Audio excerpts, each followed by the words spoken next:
After a long time है हजुरहरूको hip grow हुने एक्सर्साइज लिएर आएको छु। हजुरहरूले नर्मल यो दुईवटा एक्सर्साइज मजाले गर्न सक्नुहुन्छ। आउनुहोस् है त। फर्स्टमा चाहिँ हजुरहरूले यसरी नै म्याट ओछ्याउनुहोस् होइन, घरमै पनि ओछ्याउन सक्नुहुन्छ।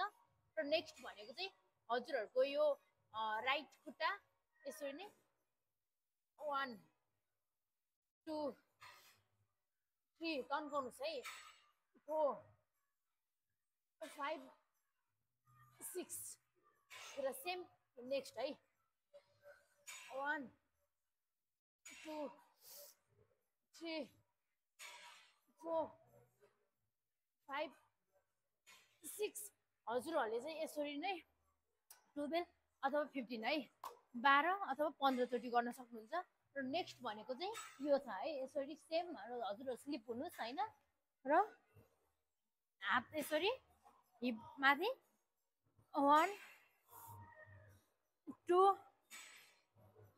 3 4 5 6 यसरी नै हजुरहरूले यो दुईवटा एक्सर्साइज गर्नुहोस्। हजुरहरूको मस्त यो हिप बनाउन सक्नुहुन्छ है त।